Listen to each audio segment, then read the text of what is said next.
This is my record player. I bought it a while ago as an elegant showpiece for my apartment, but since then I've actually been listening to more classical music and jazz music, and I even started my own record collection.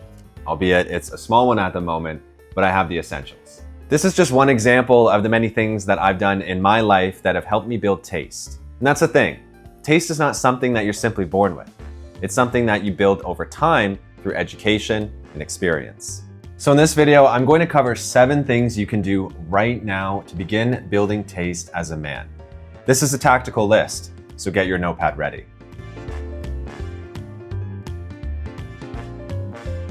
Before we start, I'm Nick, and on this channel, we explore the art of dressing and living well. If that sounds like something you're interested in, make sure you subscribe.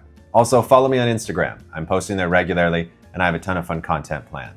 I'm not sure how many of you have seen my other videos on taste, but I think it's a good idea to recap what I actually mean by good taste. Some people hear the word taste and their mind instantly thinks expensive or luxurious. And while those things can be tasteful, they're not automatically tasteful just because they cost a lot of money. In fact, you can find many affordable things that are also of good taste. What we're looking for are things that are elegant, timeless, appropriate, well-made, and meaningful, because it is in these things that we will find a deeper level of satisfaction and fulfillment. The key is your ability to discern between what is and isn't of good taste. And that can be the challenging thing, especially with all the marketing that goes on these days. But that's why I'm here, so I'll help you. And truth be told, this is a bit subjective, and over time, you'll build your own opinions and personalize your own taste. But for now, let me show you how to choose well. I'm going to walk you through 7 practical ways you can begin building taste right now. And these are all 7 things that I do in my own life. The first thing you need to do is stop consuming just anything. Your time and your energy are limited. You can only listen to so many podcasts and YouTube videos, or you can only read so many books in a day. You need to choose wisely.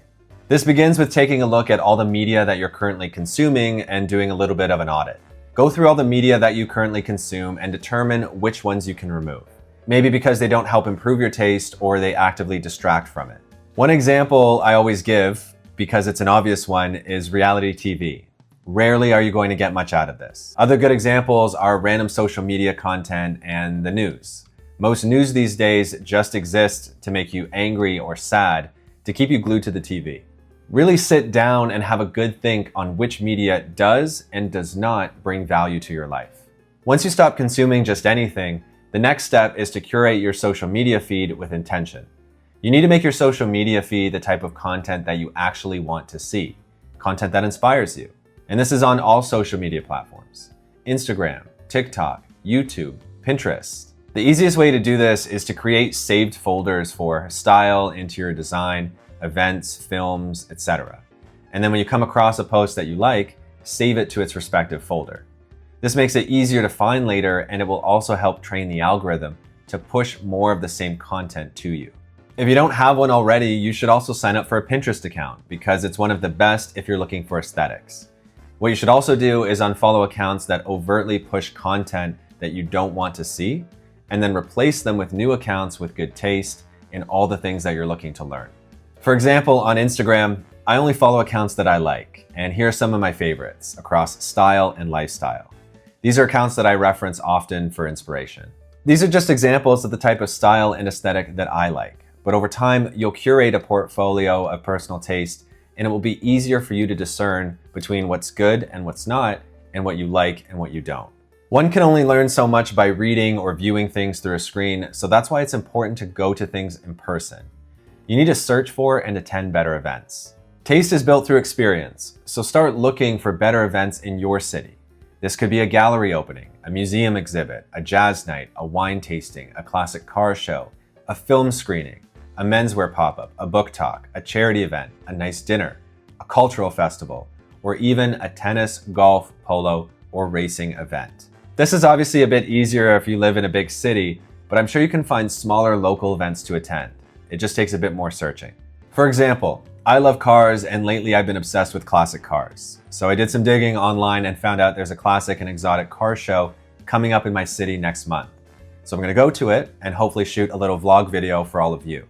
Perhaps you could even throw your own event, like a wine night with friends. The more you expose yourself to tasteful environments, the the easier it'll be for you to learn and to grow. Now it's time for a challenge. A lot of us are stuck in the same routines week over week, and that's difficult to break and to learn new things. But when we're trying to build better taste, it requires a regular effort.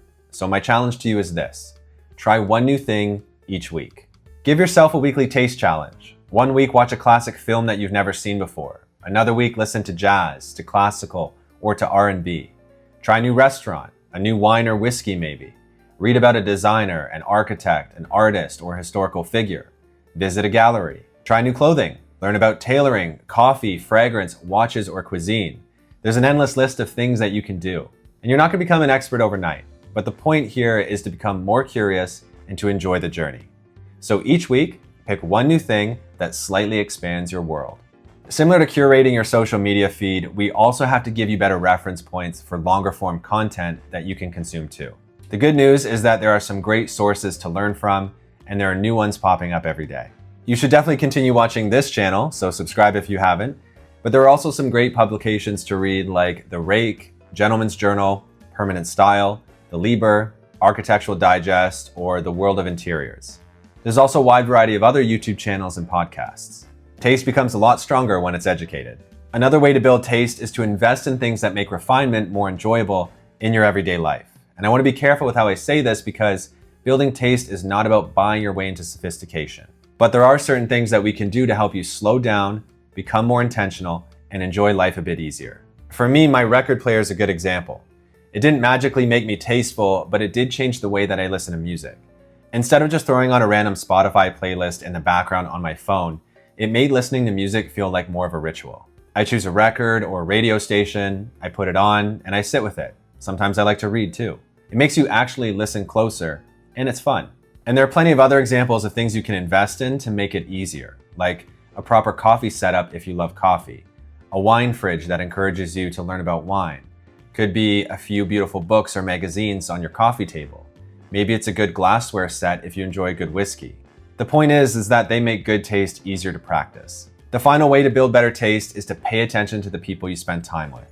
Humans are social beings, and we naturally learn and adapt to those around us. If you spend all your time around people that never want to try anything new or don't have the same tastes or interests as you do, it's going to be difficult for you to develop that taste and do the things that you want to do. Don't abandon your current friends, but try going to events and communities, even if it's by yourself, and meet people with similar interests there. I've gone to many events by myself because I always find it challenging to find people that want to go and see classical music, so I've had to go alone. It's a bit awkward at first, but you get used to it. The hope is that by doing this, you meet one or more people that can become your friends that also want to do these things, and then you can learn together. You don't grow or learn new things or build new tastes by staying in the same environment forever. You build it by being exposed to better things, and that's how taste expands.